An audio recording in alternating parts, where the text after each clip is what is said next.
Hello बच्चों, कैसे हो? आपका स्वागत है त्रिपाण स्टडी सेंटर में। आज जो आपके समक्ष टॉपिक प्रस्तुत हुआ है कई मानने में काफ़ी महत्वपूर्ण है हर एक एग्जाम व्यू से। ठीक है, इसमें हम हर एक बात पे विस्तारपूर्वक चर्चा करेंगे और वो सारे जो है पहलू पर विचार करेंगे जो अब तक अछूता था। तो चलिए देखते हैं हमारा आज टॉपिक क्या है। यहाँ पर जो हम चैप्टर कर रहे हैं काफ़ी महत्वपूर्ण है। निर्धनता एक चुनौती, क्लास 9वीं सामाजिक विज्ञान का अध्ययन जो आया है काफ़ी महत्वपूर्ण है। और यहाँ पर जो क्वेश्चन आया है काफ़ी महत्वपूर्ण है कि गरीबी के प्रति संवेदनशीलता से आप क्या समझते हैं। ये काफ़ी महत्वपूर्ण है कि गरीबी के प्रति संवेदनशीलता यानी गरीबी क्या होती है और गरीबी कहते किसे हैं, और गरीबी की संवेदनशीलता से आप क्या समझते हैं। दोस्तों, यहाँ पर त्रिपाण स्टडी सेंटर ने आपके लिए कुछ क्वेश्चन लाया है जो एग्ज़ाम व्यू से काफ़ी महत्वपूर्ण रहता है। आपको हर एक क्वेश्चन को ध्यानपूर्वक देखना है, समझना है और उसको कॉपी पे नोट डाउन करना है, जो कि काफ़ी महत्वपूर्ण रहेगा। और सबसे महत्वपूर्ण बात यह है कि सारे क्वेश्चन जो होंगे पॉइंट व्यू होंगे, जो आपके लिए काफ़ी आसान हो जाएगा।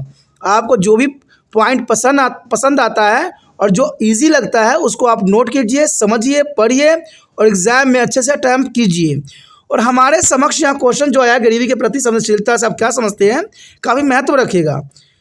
देखा जाए तो कहते हैं गरीबी की संवेदनशीलता का मतलब है कि कुछ समुदाय या समाज समूहों में समाज के अन्य वर्ग की तुलना में गरीबी का खतरा अधिक है। संवेदनशीलता का मतलब यही होता है कि जो गरीब व्यक्ति होते हैं अपनी जीवन का सही पूर्वक आनंद नहीं ले पाते हैं, वो किसी न किसी चीज़ से सदैव ही ग्रसित होते हैं, तो उसे गरीबी कहते हैं। यानी देखा जाए तो इससे जो है बड़े अमीर वर्गों से इनको सदैव ही खतरा रहता है, तो वो गरीब कहलाते हैं। यानी कुछ समुदाय या सामाजिक समूह में समाज के अन्य वर्गों की तुलना में गरीबी का एक खतरा अधिक है और वो हर समय कुछ न कुछ मुसीबतों से अपना जीवन यापन कर रहे होते हैं। कभी उनके पास रोटी नहीं होता है, तो कभी उनके पास कपड़ा नहीं होता है, तो कभी उनके पास छत नहीं होती है।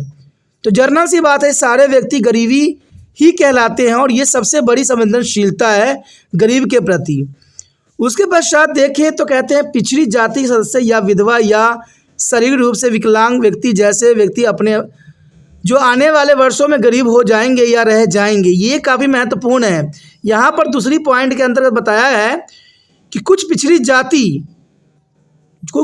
जाति है कि सदस्य या तो विधवा हो जाते हैं या शारीरिक रूप से कोई विकलांग हो जाते हैं। तो जनरल सी बात है, देखिए कोई व्यक्ति अगर शारीरिक रूप से विकलांग हो जाता है तो वो अपना जीवन यापन करने में सक्षम नहीं होता है।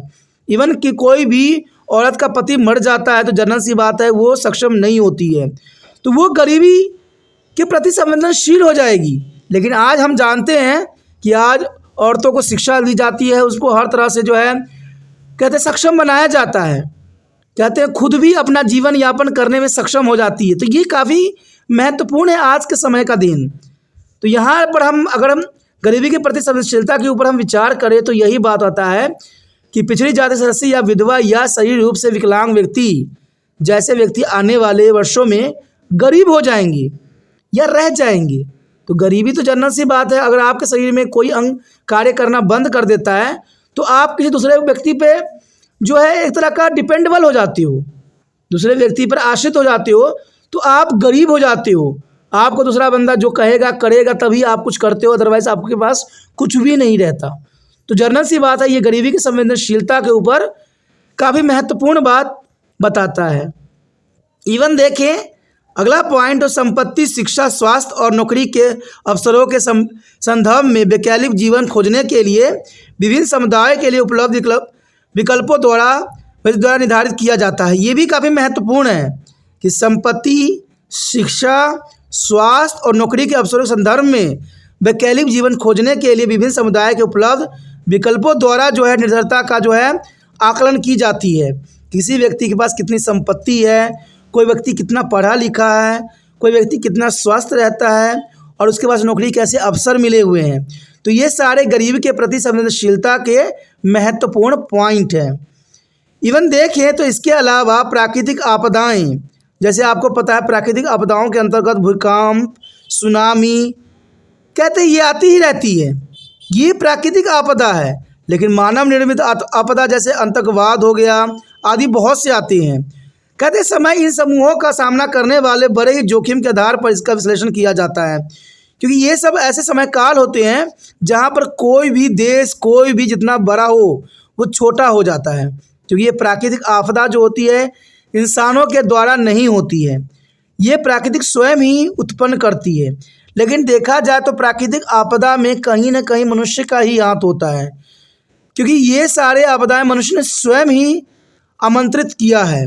और देखा जाए इसको तो आमंत्रित करते ही हैं, लेकिन जो वो स्वयं ही करते हैं, जैसे आतंकवादियों गतिविधियों का बढ़ावा देते हैं, कहते आए दिन विश्व युद्ध कर रहे होते हैं।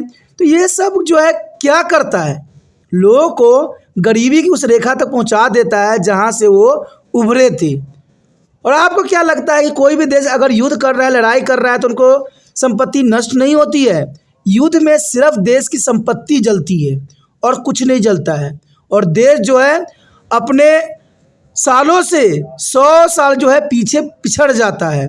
इसलिए दोस्तों देखा जाए तो कहते हैं ना, युद्ध किसी भी मसला का हल नहीं होता है।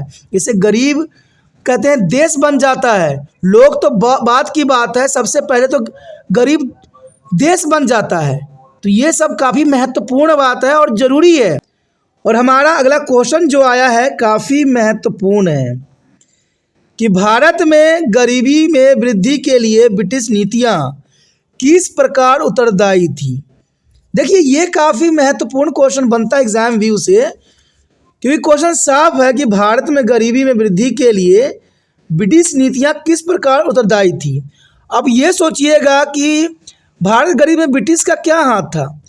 दोस्तों देखा जाए तो हमारे भारत देश पे 250 साल करीबन जो है ब्रिटिश ने राज किया था, और ब्रिटिश ने सारी पॉलिसी का जो है निर्माण करवाया था। तो उन पॉलिसियों में जो है गरीबों के लिए बहुत ही कम संसाधन थे।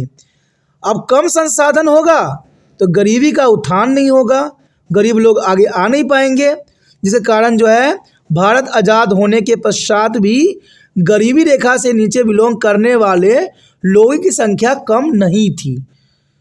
तो आप समझ गए होंगे कि भारत में गरीबी में वृद्धि के लिए सबसे बड़ा फैक्टर जो था ब्रिटिश नीतियाँ थी, और ब्रिटिश नीतियों को ही हम जिम्मेदार मानेंगे।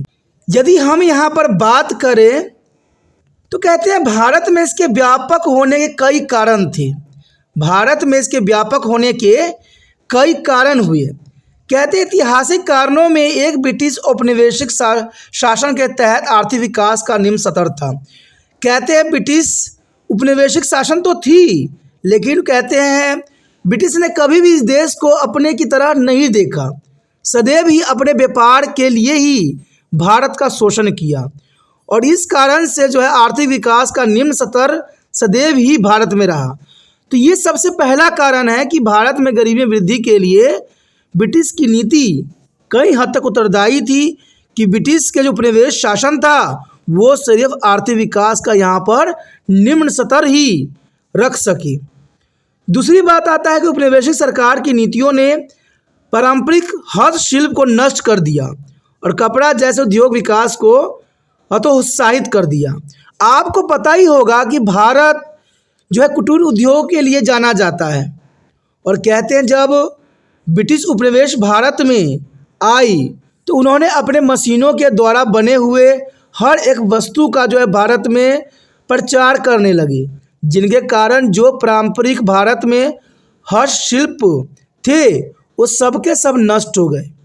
और जर्नल सी बात है, जब कुटीर उद्योग नष्ट होगा तो भारत में कई ऐसे लोग थे जो पहले अपना जीवन यापन कर सकते थे, लेकिन अभी हस्तशिल्प नष्ट हो जाने के कारण वो गरीबी रेखा से नीचे चले गए।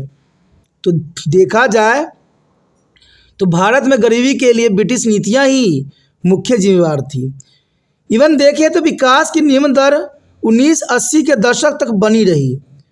ये भी काफ़ी महत्वपूर्ण बात है कि विकास की जो निम्न दर थी वो काफ़ी दशक तक बनी रही। इसका कारण ये था कि ब्रिटिश शासन को सदैव ही जो भारतीय क्रांतिकारी थे उनसे सामना करना पड़ता था, और कहते हैं क्रांतिकारी होना, इसमें कहते हैं भारत के लोगों को नुकसान सबसे अधिक उठाना पड़ा। ब्रिटिश शासन भारतीय क्रांति को दबाने के लिए भारतीय जो है संसाधनों का उपयोग करते थे, और जिसके कारण भारत जो है और गरीबी रेखा में चला गया। तभी त्रिपाण स्टडी सेंटर हमेशा कहता है कि कभी भी कहते हैं युद्ध किसी भी समस्या का सलूशन नहीं होता है। युद्ध में कहते हैं कुछ नहीं होता है, सिर्फ लोग अपना जो है उल्लू सीधा करने की कोशिश करते हैं। अगर हम बात से भी युद्ध को टाल दें तो ये सबसे महत्वपूर्ण रहता है, क्योंकि कहते हैं युद्ध में ना तो किसी मंत्री का घर जलता है और ना किसी बड़े लोगों को नुकसान होता है। नुकसान होता है तो आम व्यक्ति के, आम इंसान का, और ये आप भली भांति समझते हो, क्योंकि आम लोग भूख से तड़पते हैं, आम लोग जो है रोटी कपड़ा के लिए तरस जाते हैं। कहते हैं बड़े बड़े मंत्री को किसी चीज़ की कोई कमी नहीं होती है। कहते हैं अगर यहाँ हालात बिगड़ता है तो दूसरे देश में पलायन कर जाते हैं, लेकिन जो आम गरीब व्यक्ति हैं जिनके पास 2 वक्त की रोटी नहीं है, वो बड़े बड़े जहाज़ों, बड़े बड़े प्लेनों से कहाँ से दूसरे क्षेत्रों में जा सकते हैं? वो तो दौड़ेंगे भी नहीं पहुँच पाएंगे। तो मैं साफ बता दूं कि जो बड़े बड़े युद्ध होते हैं उसमें सबसे बड़ा जो है देश के आम व्यक्ति गरीबी की रेखा से नीचे चले जाते हैं। जो अपना जनरली जीवन भी व्याप्त कर रहे होंगे, वो भी अपना जीवन के आवश्यक और मूलभूत चीज़ें उनके नष्ट हो जाती हैं। तो ये सबसे बड़ा कारण बनता है कि विकास की दर 1980 के दशक में काफ़ी हद तक बनी रही। इवन देखिए तो इसके परिणाम स्वरूप नौकरी के अवसर कम हुए और समय की वृद्धि दर कम हुआ।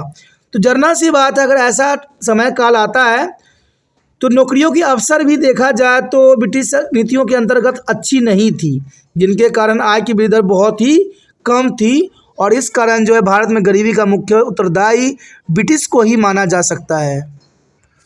उसके पश्चात पॉइंट देखें तो इसके साथ जनसंख्या की उच्च वृद्धि दर भी थी, यानी जब ब्रिटिश शासन के दौरान जनसंख्या में उच्च वृद्धि दर थी, और ये वृद्धि दर ने भी कई हद तक गरीबी पैदा करने के लिए महत्वपूर्ण योगदान दिया। कहते हैं आज देखा जाए तो भारत की जनसंख्या सभी पूरे विश्व को पछाड़ के आगे नंबर 1 पे आ गया है। तो इसका मतलब है कि इनको संसाधन तो कम है, और उन्हीं संसाधनों से इतनी बड़ी जनसंख्या का जो होगा भरण पोषण होगा। लेकिन देखा जाए तो जो हमारी एग्रीकल्चर सेक्टर है वो नष्ट होती चली जा रही है, औद्योगिकरण में कन्वर्ट हो गया है या शहरीकरण में बदल गया है। तो आज भी वही दुर्दशा हमारे देश के भी होने वाला है कि उस समय जनसंख्या की उच्च वृद्धि दर ने भी काफ़ी प्रभावित किया, और आज आधुनिक युग में भी यही हमें देखने को मिल रहा है कि जनसंख्या का उच्च दर जिस तरह से बढ़ती चली जा रही है, हमने पूरे विश्व में प्रथम स्थान तो जनसंख्या में हासिल कर ही लिया है, और इतनी बड़ी विस्फोट बहुत बड़ी चिंता का जो है परिचालक हो सकता है भविष्य में। आगे देखें दोनों में मिलकर प्रति व्यक्ति आय की वृद्धि दर को भी कम कर दिया है। देखा जाए तो यहाँ काफ़ी महत्वपूर्ण बात है कि दोनों ने, जनसंख्या वृद्धि दर ने और आय की वृद्धि दर ने जो है दोनों ने मिलकर जो है प्रति व्यक्ति आय की वृद्धि दर में बहुत ही कमी कर दी है, जिसके कारण जो है आम व्यक्ति भी जो मिडिल क्लास के थे वो भी गरीबी रेखा के नीचे चले गए हैं। देखा जाए दोनों मोर्चों पर विफलता, ये बात काफ़ी महत्वपूर्ण है कि आर्थिक विकास को बढ़ावा देना और जनसंख्या नियंत्रण में गरीबी के चक्र को कायम रखना, ये दोनों मोर्चा जो है विफलता की अपनी चरम सीमा पे थी, और ये सब कारण बनते हैं यहाँ पर निर्धनता के एक चुनौती के अंतर्गत। अगला क्वेश्चन जो हमारे समक्ष आया है काफ़ी महत्वपूर्ण है। सबसे पहली बात यहाँ क्वेश्चन में आया है कि गरीबी क्या है और गरीबी की आयाम क्या है। क्वेश्चन साफ है, गरीबी किसे कहते हैं, गरीबी कौन होता है, गरीब होता कौन है। गरीबी वह स्थिति है जिसमें व्यक्ति जीवन की न्यूनतम आवश्यकताएं प्राप्त करने में असमर्थ होते हैं। गरीबी समझ गए होंगे, गरीबी वह स्थिति है जिसमें व्यक्ति जीवन की न्यूनतम अवस्थाएं प्राप्त करने में असमर्थ होते हैं, जैसे रोटी, कपड़ा, मकान। जो व्यक्ति इन तीनों चीज़ों में से अगर कोई भी चीज़ जो है प्रोवाइड्स नहीं कर पाते हैं, जो को पाने में समर्थ नहीं है, तो वो गरीब कहलाएंगे। मान लीजिए किसी के पास छत नहीं है अपना, जिनके पास एक वक्त भूखा सोना पड़ता है, और कहते हैं जिनके पास कपड़े भी नहीं है सही ढकने के लिए, तो ऐसे व्यक्ति गरीबी रेखा के नीचे आते हैं, वो गरीब कहलाते हैं। गरीबी के कारण गरीब लोग ऐसी स्थिति में हैं कि लगभग हर स्थान पर उनके साथ दुर्व्यवहार भी किया जाता है। कहते हैं गरीबी वो अवस्था है जहाँ पर बड़े बड़े लोगों जो के द्वारा प्रताड़ना भी दी जाती है। ये लोग इनको जो है दुर्व्यवहार भी करते हैं, उनके साथ गलत रीतियों का भी अनुसरण करते हैं, गलत बातों का भी अनुसरण करते हैं। तो कहते हैं गरीबी एक बहुत ही बड़ा जो है आम व्यक्तियों के लिए संकट का एक कारण भी है। तो गरीबी वह स्थिति है जिसमें व्यक्ति अपनी न्यूनतम आवश्यकताएं भी पूरा करने में सक्षम नहीं होते हैं। यदि आगे हम गरीबियों के आयाम की बात करें तो ये काफ़ी महत्वपूर्ण बात रहेगी कि गरीबी के आयाम क्या हैं। कहते हैं गरीबी का अर्थ है भूख और आश्रय की कमी। गरीबी का अर्थ होता है भूख और आश्रय की कमी। ये महत्वपूर्ण आयाम है। कहते हैं यह एक ऐसी स्थिति है जिसमें माता पिता अपने बच्चों को स्कूल नहीं भेज पाते हैं। यह ऐसी स्थिति है जहां बीमार लोग इलाज का खर्च नहीं उठा सकते हैं। अब देखा जाए तो आज हर एक व्यक्ति गरीबी रेखा से नीचे ही होगा, क्योंकि वो इलाज करने या करवाने में सक्षम नहीं होते हैं। और इवन देखा जाए तो ऐसे बहुत से व्यक्ति हैं जो बच्चों को प्राथमिक शिक्षा देने में भी असमर्थ है। कहते हैं सरकार ने इसके लिए बहुत ही अच्छा कदम उठाया है, सर्व शिक्षा अभियान, लेकिन फिर भी वो शिक्षा देने में समर्थ नहीं है। और जो व्यक्ति समर्थ है शिक्षा देने में, जो बच्चों को स्कूल भेजते हैं, तो वहाँ के टीचर जो है बच्चों को पढ़ाते नहीं हैं। तो ये भी निर्धनता है। कहते हैं गरीबी से बड़ा अनपढ़ता जो है वो निर्धनता के आयाम बनेंगे। कहते हैं जो माता पिता नहीं भेज पाते हैं उनकी तो बात अलग है, लेकिन जो माता पिता भेजते हैं स्कूल और बच्चे कुछ पढ़ के नहीं आते हैं, तो ये सबसे बड़ा निर्धनता की चुनौती होगी। आगे देखें तो गरीबी का मतलब साफ पानी, स्वच्छता सुविधाओं की कमी भी है। गरीबी उनको कहते हैं जो साफ पानी नहीं पी पाते हैं, जो स्वच्छता सुविधाओं की कमी है जिनके पास। आज देखा जाए तो स्वच्छ पानी की अगर हम बात करते हैं तो ऐसे बहुत से लोग हैं, करीबन 80% लोग हैं जो साफ पानी नहीं पी पाते हैं। और आपको क्या लगता है कि दिल्ली जैसा शहर, वहाँ पर तो अमीर से अमीर लोग भी गंदे पानी पीने के लिए विवश हैं, तो क्या वो गरीबी रेखा से नीचे आ जाती हैं? दोस्तों कहते हैं हर बात को आकलन हम इस प्रकार नहीं कर सकते। हम यहाँ पर जनरली लेके चल रहे हैं कि गरीबी का मतलब साफ पानी और स्वास्थ्य सुविधाओं की कमी भी जो है गरीबी का आयाम हो सकता है। इसका मतलब न्यूनतम सभ्य स्तर पर नियमित नौकरी की कमी भी हो सकती है।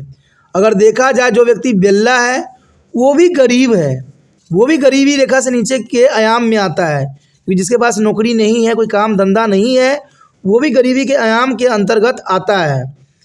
कहते हैं गरीब लोग ऐसी स्थिति में हैं कि खेती, कारखाने, सरकारी कार्यालय, अस्पतालों, रेलवे स्टेशन आदि लगभग हर जगह पर उनके साथ व्यवहार किया जाता है। यानी देखा जाए तो दुर्व्यवहार करना एक आयाम बन गई है। गरीब लोग कहीं भी चले जाएं, चाहे वो खेतों में काम करे, कारखानों में काम करे, सरकारी कार्यालयों में भी काम करे या अस्पतालों में काम करे, इवन रेलवे स्टेशन आदि लगभग हर जगह पर उनके साथ दुर्व्यवहार होता है और उनके साथ तिरस्कार की भावना से देखी जाती है।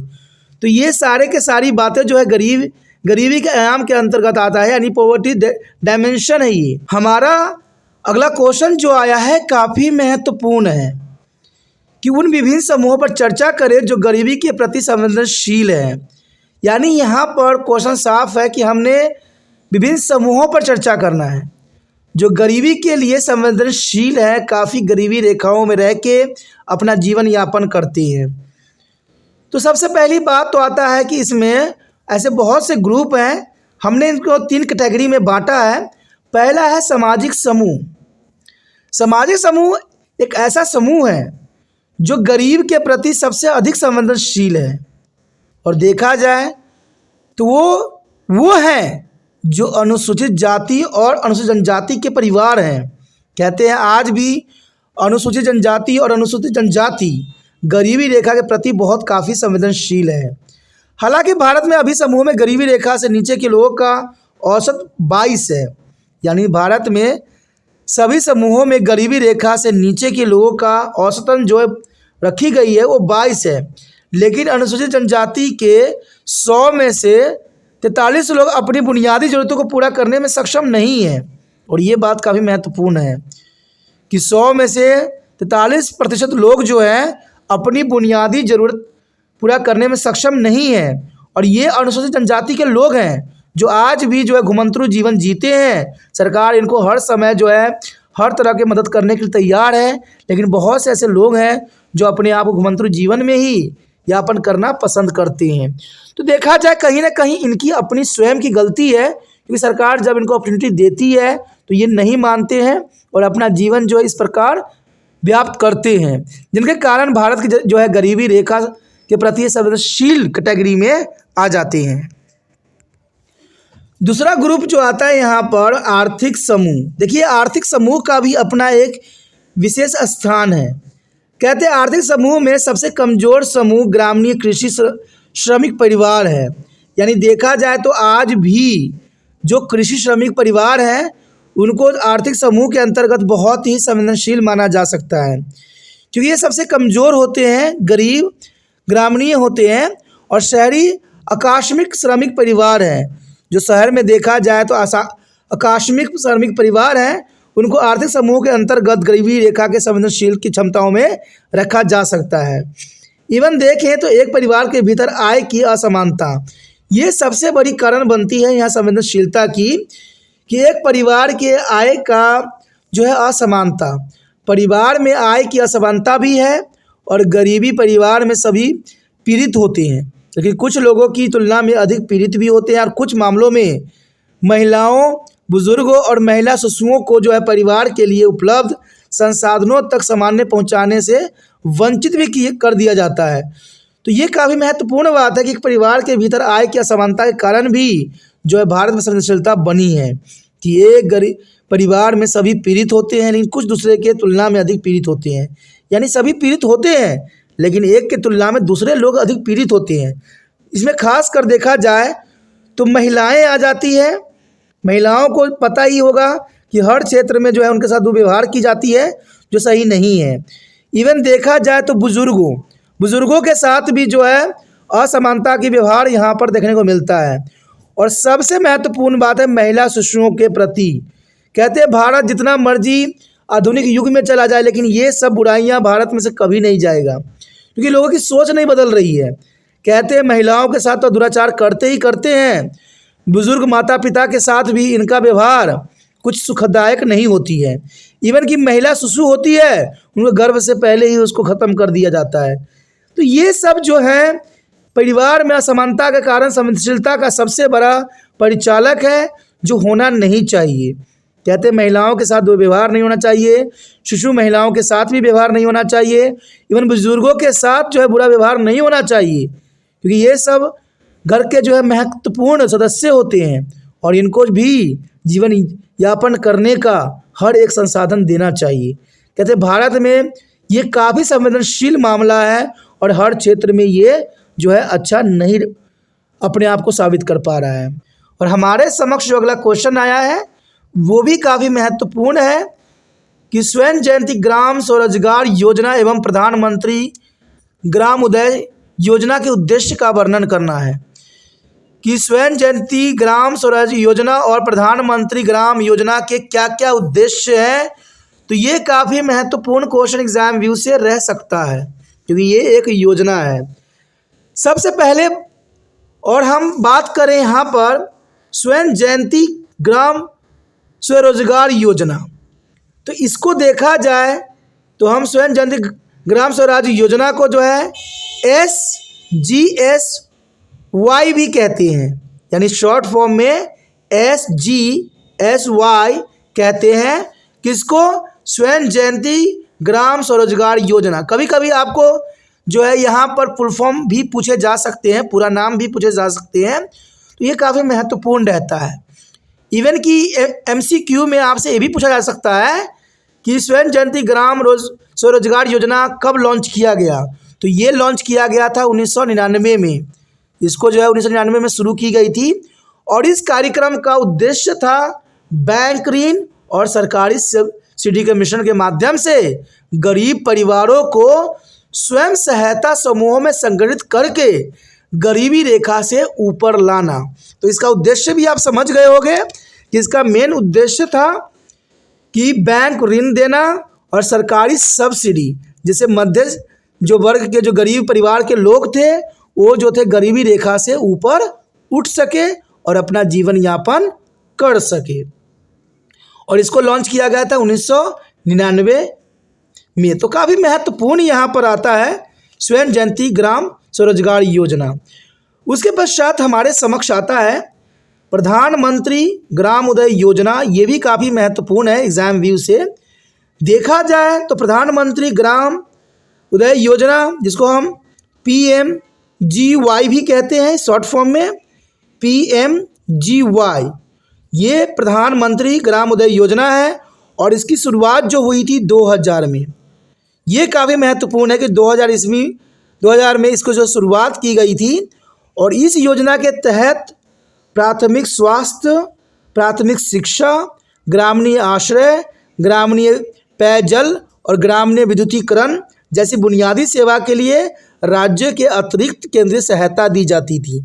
यानी आप समझ गए होंगे कि ये केंद्र को सहायता देने की प्रावधान किया गया था कि इसमें अतिरिक्त दी जाती थी कि जो वहाँ पर गरीब लोग रह रहे हैं उनको प्राथमिक स्वास्थ्य के ऊपर ध्यान दिया जाए, प्राथमिक शिक्षा के ऊपर उनको प्रोत्साहित किया जाए, ग्रामीण आश्रय भी दिया जाए और ग्रामीण पेयजल की सुविधा भी, और जो है इनके घर तक जो है बिजली का आपूर्ति किया जाए।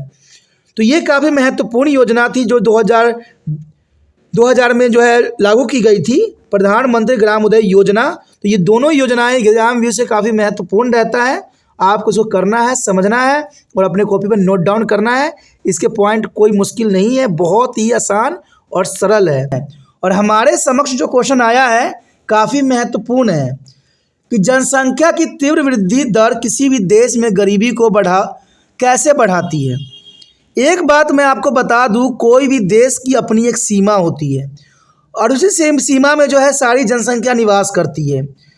अगर देखा जाए तो समय के साथ सीमा नहीं बढ़ती है, लेकिन जनसंख्या समय के साथ बढ़ती रहती है। कहते हैं उन्हीं सीमाओं में कुछ जनसंख्या का भरण पोषण होती है, लेकिन जनसंख्या बढ़ जाती है तो ये उस भूमि पे एक दबाव पैदा हो जाती है। तो जर्नल सी बात है कि जनसंख्या की जितनी तीव्र वृद्धि होगी गरीबी उतनी ही अधिक बढ़ेगी। क्योंकि देखा जाए कि अगर मान लीजिए एक घर में एक परिवार रहता था, लेकिन वहाँ पर जनसंख्या बढ़ गई है, कई व्यक्ति हो गए हैं, तो उसी जितने व्यक्ति होंगे उतने ही घर की ज़रूरत पड़ेगी और उतने ही जगह पर जो है ये अपना घर बिल्ड करेंगे। आप लोगों ने देखा होगा कि आज के समय अवधि में बहुत से ऐसे क्षेत्र हैं जो काफ़ी गांव थे, पिंड थे, लेकिन आज वो शहरों में बदलते चले जा रहे हैं और ये दिन प्रतिदिन हो रहा है। बड़े बड़े ठेकेदार जो है ज़मीनों को बहुत ही आसानी से बेच रहे हैं। अब देखिए उन क्षेत्रों में न जाने कितने टन जो है खाद्य उत्पादन होते थे, आज वहाँ पर बड़े बड़े मकान बना दिए गए हैं। अब जर्नल सी बात है, इतनी बड़ी जनसंख्या को भोजन हम कैसे कराएंगे, जबकि हमारे जो है ज़मीन के जोत जो है कम होती चली जा रही है। तो ये बात साफ करता है कि जनसंख्या की तीव्र वृद्धि दर किसी भी देश में गरीबी को सबसे अधिक बढ़ाती है और ये बात भारत में साबित हुआ है। क्योंकि भारत जब आज़ाद हुआ था तो उस समय 50% से तक जो है गरीबी रेखा से नीचे निवास लोग कर रहे थे, लेकिन यही आंकड़ा आज आधुनिक युग में, आधुनिकता में जो है 50% से अधिक लोग जो है गरीबी रेखा से नीचे बिलोंग करते हैं। तो आप समझ सकते हो कि कंडीशन सुधरी नहीं है, कंडीशन बिगड़ती चली जा रही है। और एक और बात को मैं आपको साफ कर दूं कि भारत की जनसंख्या कहते हैं दिन प्रतिदिन बढ़ता जा रहा है और भारत की जनसंख्या विश्व में प्रथम स्थान पे आ गया है। तो ये बहुत बड़ी चुनौती हो सकती है हमारे देश के लिए। अगर हम क्वेश्चन के अंतर्गत पॉइंटों पर नज़र डालें तो कहते हैं जनसंख्या की तीव्र वृद्धि दर किसी भी देश में गरीबी कारण बनता है। कारण पहला यही बनता है कि संसाधनों की वृद्धि दर की तुलना में जनसंख्या की तीव्र वृद्धि आर्थिक विकास की प्रक्रिया को बाधा करती है। बात सही है। देखिए, संसाधन की वृद्धि कभी नहीं होती है, संसाधन जो थे वो सीमित है, लेकिन जनसंख्या की तीव्र वृद्धि आर्थिक विकास की प्रक्रिया को बाधित करेगी, इसमें कोई दो राय नहीं है। इवन देखें अगले हम पॉइंट पे, तो कहते हैं जनसंख्या में वृद्धि से प्रति व्यक्ति आय कम हो जाती है। क्योंकि आपको पता होगा कि जो व्यक्ति घर में मान लीजिए 5 व्यक्ति हैं, ठीक है, उसमें से सिर्फ एक कमाने वाला और 4 व्यक्ति ऐसे ही हैं, बिल्ले हैं, तो उसका इनकम जो आएगा एक व्यक्ति के, वो 5 व्यक्तियों में बांटी जाएगी, तब जाके प्रति व्यक्ति आय निकलती है। यानी भारत की जनसंख्या और जितने भी बैंकों में पैसे हैं या जितने भी हमारे पास रकम अगर डिवाइड कीजिएगा तो प्रति व्यक्ति आय जो है बहुत ही नीचा आएगा। और आपको तो पता है कि भारत में करप्शन की एक होड़ लगी हुई है, तो सारे पैसे जो हैं कहते हैं बैंकों में नहीं नज़र आते हैं, सारे के सारे जो हैं तिजोरियों में आते हैं, बेड के नीचे आते हैं या दीवारों में जो है चुने हुए नज़र आते हैं। तो इन पैसों की काउंटिंग नहीं होती है, जिनके कारण जो है प्रति व्यक्ति आय बहुत ही भारत में कम है, और इस कारण से अर्थव्यवस्था में जीवन स्तर कम हो जाती है। तो ये काफ़ी महत्वपूर्ण बात है कि जनसंख्या में वृद्धि से प्रति व्यक्ति आय कम हो जा रही है, जिसमें कोई दो राय नहीं है, और इससे अर्थव्यवस्था में जीवन स्तर कम होता जा रहा है। इवन देखें तो भारत में जनसंख्या की तीव्र वृद्धि ने इसके आर्थिक और सामाजिक बुनियादी ढांचों पर अधिक दबाव डाला है। तो ये काफ़ी महत्वपूर्ण बात है कि इसके कारण जो है आर्थिक और सामाजिक बुनियादी ढांचों पर अधिक दबाव पड़ा है, और इससे गरीबी और बेरोजगारी की समस्या दिन प्रतिदिन जो है बढ़ता ही जा रहा है। गरीबी भी बढ़ती जा रही है, बेरोजगारी भी बढ़ती जा रही है। कहते हैं आज कोई भी सरकार भारत में आ जाए, लेकिन वो सारी सरकार फेल है लोगों को रोजगार देने में। कहते हैं सभी जो है कागजी बातें ही कर रहे हैं, लेकिन बेरोजगार सभी व्यक्ति हैं। देखिए, ये भी बेरोजगारी भी जनसंख्या का सबसे बड़ा कारण बनता है। लोग घर में बेले रहते हैं, उनके पास काम धंधा नहीं होता, वो क्या करें। उनका जो है जनसंख्या बढ़ाने में ही उनका विचार लगा रहता है। काम धंधा रहता है तभी लोग जो है काम करते हैं, ड्यूटी जाते हैं, थके मांदे आते हैं, सोते हैं और अपना जीवन यापन करते हैं। फिर उनको समझ में आती है कि लोगों को कितना मुश्किलों का सामना करना पड़ सकता है, और जो घर में ही बैठे रहते हैं, उनको जॉब वॉब करते नहीं, तो वो क्या सोचेंगे। तो कहीं ना कहीं कहते बेरोजगारी सबसे बड़ा कारण बन जाता है जनसंख्या वृद्धि के कारण लिए। उसके पश्चात देखें तो विशाल जनसंख्या के कारण राष्ट्रीय आय का एक बड़ा हिस्सा उपभोग पर खर्च हो जाता है। बात सत्य है कि जनसंख्या के कारण राष्ट्रीय आय का एक बहुत बड़ा हिस्सा उपभोग खर्च हो जाता है और बचत के लिए कम बचता है, जिसके परिणाम स्वरूप पूंजी निर्माण कम हो जाता है। तो ये काफ़ी महत्वपूर्ण है कि जिसके कारण पूंजी निर्माण जो है बहुत ही कम हो जाता है। उसके पश्चात अगले पॉइंट पर नज़र दौड़ाएं तो कहते हैं कम पूंजी निर्माण के परिणाम स्वरूप पर्याप्त रोजगार के अवसर पैदा नहीं हो पाते हैं। यानी कम पूंजी निर्माण के परिणाम स्वरूप पर्याप्त रोजगार के अवसर पैदा नहीं हो पाते हैं, जिससे गरीबी की समस्या और बढ़ती चली जा रही है। रोजगार नहीं बढ़ेगी तो जनरल सी बात है, गरीबी की समस्या दिन प्रतिदिन जो है हमारे सर पे तांडव करती रहेगी।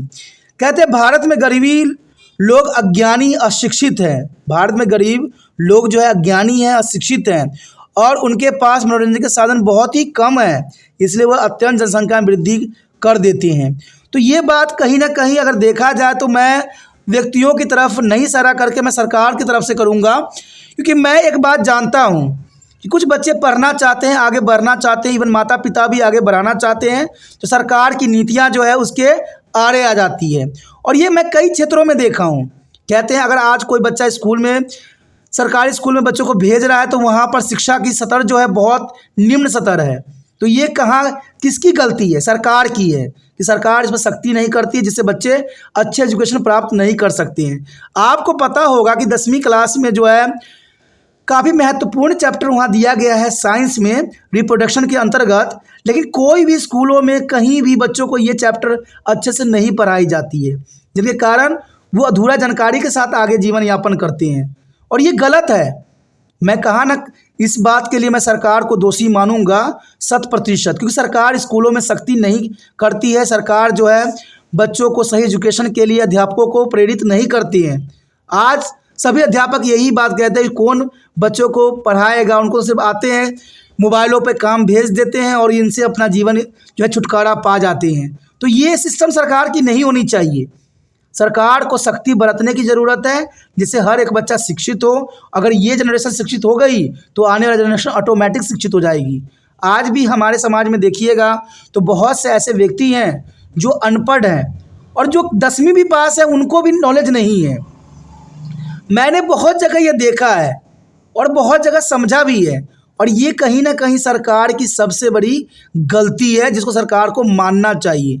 अगर वो शिक्षा के स्तर को आगे बढ़ाएंगे तो देश ऑटोमेटिक इन चीज़ों से उबर सकेगा। अब देखिए, एक प्रश्न मैं हमेशा आपसे पूछता हूँ कि एक मंत्री का बच्चा जो है सरकारी स्कूल में क्यों नहीं पढ़ सकता, वो प्राइवेट स्कूल में ही क्यों जाता है?